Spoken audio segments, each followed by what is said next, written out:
Good morning. Good morning. Good morning. Thank you all for being here with me today, and thank you at home for joining us. I appreciate you all. I love my church family. How about you? Yay. How blessed are we? So this is the last week of January, and as the tradition in religious science churches go, we go over the 4 chapters of the Science of Mind textbook. The thing itself, the way it works, what it does, and this week, how to use it. Reverend Sue has been saying that at the end of the 4 weeks, you will be able to explain what we believe in 5 words. 1. Love, law, life, and today, Prayer. Ooh, very good. So how to use it, one of the ways is prayer. I have this sign in my home that says, worry about nothing, pray about everything. Well, the truth is, either one will get you results. If you worry, you will energize the vibration of what worry brings. And what is worry really? Fear. But fear, yeah. So worry cannot bring joy or peace, but it can bring anxiety, stress, discomfort, dis-ease. Ernest Holmes saw that some prayers were answered while it seemed others were not, and he wondered why. And he found it was clarity of mind. So he gave us the 5 stages of prayer to help us move ourselves into that clear thinking. I'll ask Reverend Jen and Reverend Donna to give out these cards to each person, if you will. Thank you. Thank you. It was created by Reverend Sue, and it's really a good explanation for what the 5 stages are. So you'll see on that it says 1, recognition, there's only God. 2, unification, God's life is my life is God's life. 3, realization, I name and claim my good as here now. 4, thanksgiving, I am grateful for all the good in my life. And finally 5, release, I let go and let God. This card gives you the simple steps of the prayer that will help us to move our thoughts and beliefs. But in order to change, there must be movement. And we like to say, if it ain't moving you, it ain't moving nothing. So it is our emotions that creates emotion, energy in motion. You can't just say the words from your brain. It must touch your heart, whether that heart is feeling broken or feeling courageous. You have to choose the words that move you. So as you pray, register how you are feeling. Is there a pit in your stomach when you claim your abundance? Or are you at peace when you pray? If you feel that, then you're in the right space. So experiment with different phrases till you find your comfort, your words that move you, and use as many words as you need to get you there. Recognition. I recognize all the goodness of God in all of life. I see it in the beauty of nature, in the warm glow of the morning sun, and in the sparkling stars of the evening sky. I see it in the face of my loved ones. I hear it in the laughter of children playing. I feel it in the arms that embrace me and in the hands that uphold me and support me. That unification. I understand there is only God, and as I am created by and of God, then that goodness of God must surely live within me. I am made in the image and likeness of God. I am one with the all of life. All the qualities of God are also within me. For the nature of God and the nature of man are but the same nature.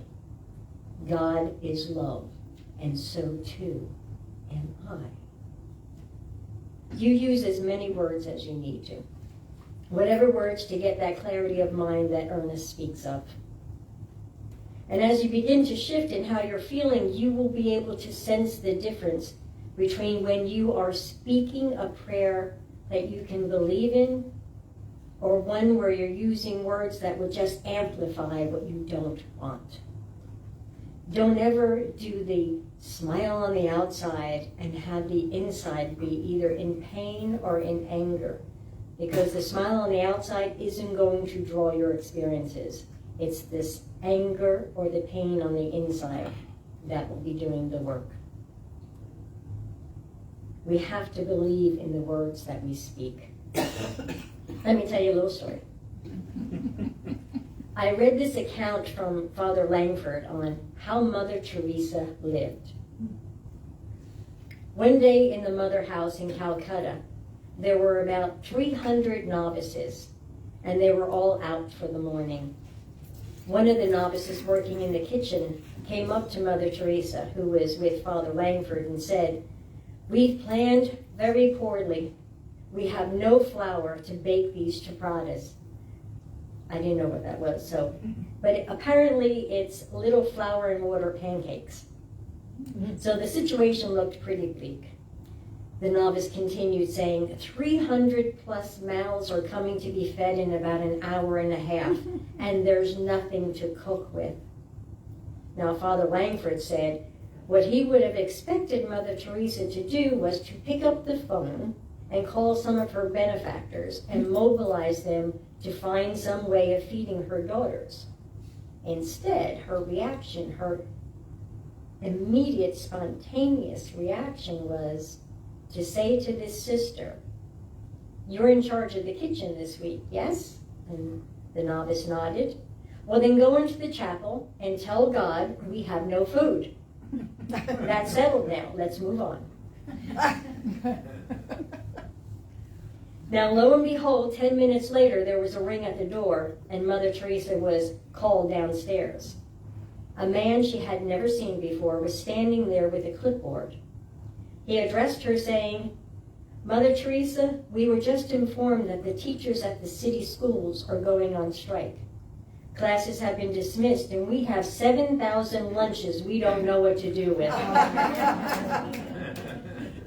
Can you help us?" Yeah. God provided for his children. Mother Teresa turned to God in prayer and trusted. That is how she lived each day of her life. Well, we're not all as certain as Mother Teresa, but we keep trying. We are a practicing order, and it does take practice to undo all those false beliefs that have been ingrained in us for so long. So be gentle with yourself. Be honest in how you feel, especially in how we are feeling. If you feel hurt and unsure, say it. And add to that, but I know I can feel better. I believe in this truth of who I am, even on those days where I'm not feeling it. Another favorite saying of ours is, "I'll never stop believing, no matter how many times I stop believing." Everybody goes through that same thing. This human life is filled with storms, and we have to ride the wave, the ups and the downs. We feel it all. We experience them all, the good with the bad.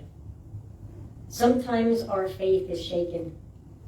We doubt and fear, and we worry that we have stopped believing, but it's just temporary. I read this online, and it said, "An umbrella cannot stop the rain, but it allows us to stand in the rain." Faith in God may not remove our trials, but it gives us strength to overcome them. When I pray, right here, right now, with however I am feeling, I am using my umbrella. I am finding a way to peace amidst chaos. I am calming the cruel words that are screaming in my head. I am allowing my real emotions in, and I speak truth to them. I speak truth to those emotions till they rise out of the muck that they were created in. There are two kinds of prayers that we use. One is affirmative, speaking truth and lifting to the vibration of that truth with your positive and affirming language. Now, Reverend Donna speaks beautifully. She does affirmative prayers all the time. You hear the love and the joy in her words, and she moves you to that place of love and joy and truth. The second form of prayers we do is argumentative.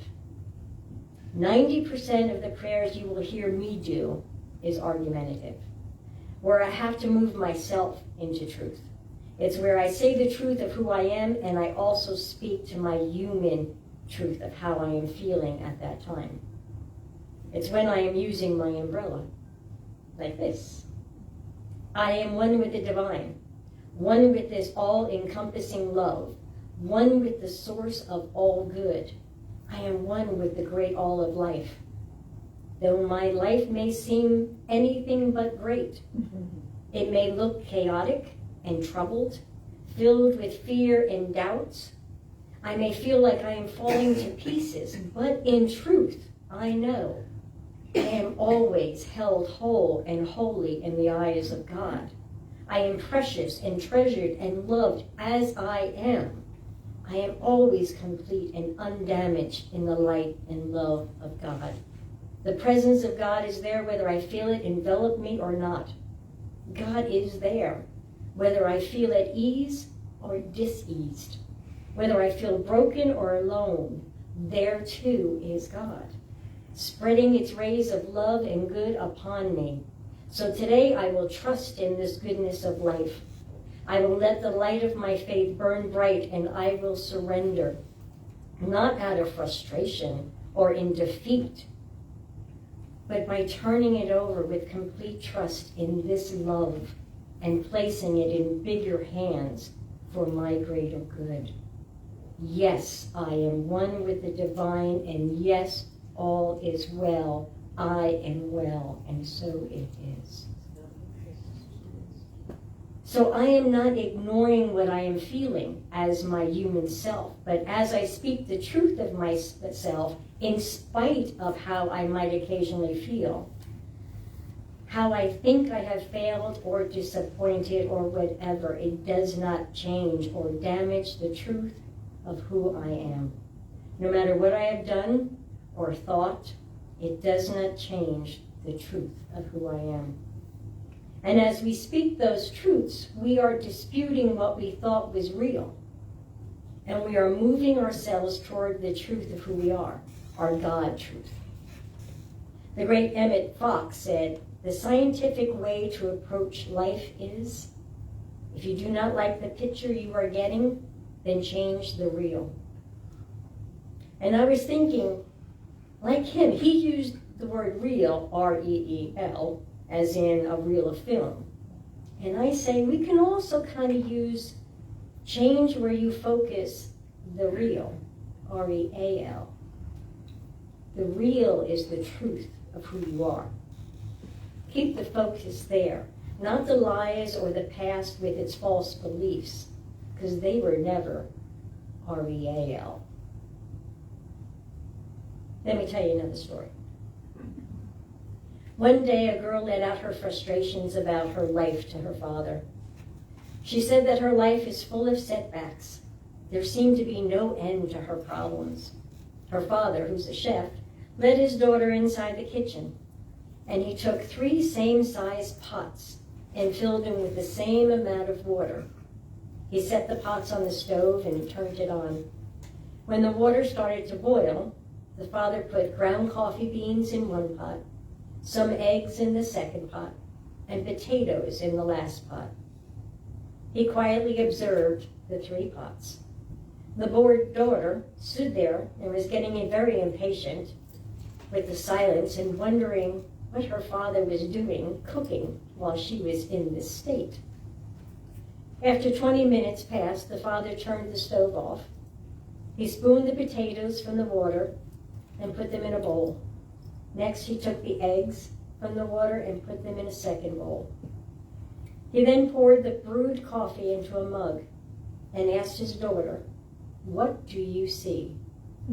To which she replied, "Coffee, eggs, and potatoes." And the father said, "Take a good look and feel the potatoes." She touched it and stated that they're soft now.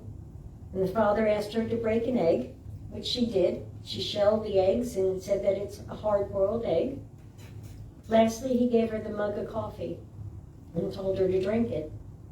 Both the flavor and the smell of the coffee made the daughter smile. Finally, she asked her father, "So what does all of this mean?" And the father answered, "All three of these faced the same problem, the same adversity. It was the boiling water. But each of the three reacted differently. The potato was vigorous and sturdy when it went into the water, but ended up soft and weak. The eggs were soft on the inside with a very thin shell protecting it, but when faced with this problem, it toughened up inside. Wow. But the ground coffee was unique, was different. It blended with the water and made itself and the water better." The father continued, "So tell me, when a problem stares you in the face, which one would you like to be?" It's a good question. Which one would we want to be? We can curse the storm, or we can learn to dance in the rain, kind of like using your umbrella. Speaking words of wisdom like Mother Mary says, and let it be.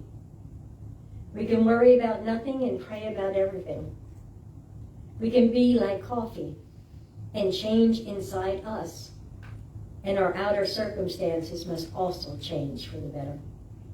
We can change what we see as real, R-E-A.